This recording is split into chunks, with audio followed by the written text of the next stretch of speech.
கரூரில் நடந்தது பெருந்துயரம், கொடுந்துயரம். இதுவரை நடக்காத துயரம், இனி நடக்கக்கூடாத துயரம். மருத்துவமனைக்கு நான் நேரில் போய் பார்த்த காட்சிகள் இன்னும் என் கண்ணை விட்டு அகலலை. கனத்த மனநிலையிலையும் துயரத்திலையும் தான் இன்னும் இருக்கேன்.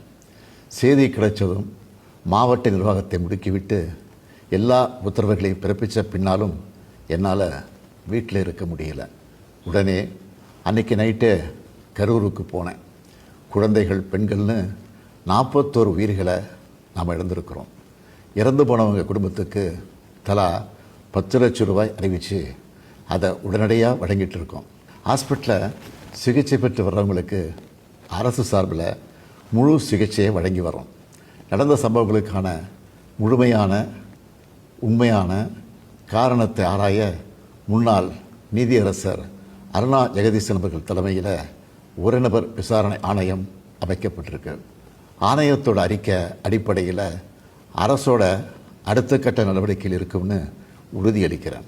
இதற்கிடையே சோஷியல் மீடியாவில் சிலர் பரப்புற வதந்திகளையும் பொய் செய்திகளையும் பார்த்துட்டு தான் இருக்கேன்.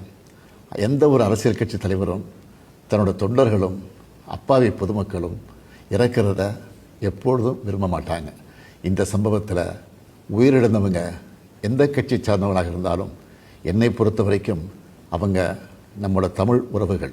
எனவே சோகமும் துயரமும் சூழ்ந்திருக்கக்கூடிய இந்த நிலையில் பொறுப்பற்ற முறையில் விஷமத்தனமான செய்திகளை தவிர்க்கணும்னு கேட்டுக்கிறேன். அரசியல் கட்சிகள், பொது அமைப்புகள் இது போன்ற நிகழ்ச்சிகள் நடத்தும்போது இனி வரும் காலங்களில் எத்தகைய பொறுப்போடு நடந்துக்கணும்ன்ற விதிமுறைகளை வகுக்க வேண்டியது நம்ம எல்லோருடைய கடமை. எனவே நீதியரசர் ஆணைய அறிக்கை கிடைச்ச பிறகு எல்லா அரசியல் கட்சிகள், பொது அமைப்புகளோடு ஆலோசனை நடத்தி இதற்கான விதிகள், நெறிமுறைகள் வகுக்கப்படும்னு உறுதியளிக்கிறேன். அத்தகைய நெறிமுறைகளுக்கு எல்லாரும் ஒத்துழைப்பு தருவாங்கன்னு நம்புகிறேன். மனித உயிர்களே எல்லாத்துக்கும் மேலானது. மானுடப்பற்றே அனைவருக்கும் வேண்டியது. அரசியல் நிலைப்பாடுகள், கொள்கை முரண்பாடுகள், தனி மனித பகைகள்னு எல்லாத்தையும் விலக்கி வச்சுட்டு எல்லாரும் மக்களுடைய நலனுக்காக சிந்திக்கணும்னு கேட்டுக்கிறேன். தமிழ்நாடு எப்போவுமே நாட்டுக்கு பல வகைகளில் முன்னோடியாகத்தான் இருந்திருக்கு. இதுபோன்ற நிகழ்வுகள் இனி எந்த காலத்திலையும் நடக்காமல் தடுக்க வேண்டியது நம்ம எல்லோருடைய கடமை.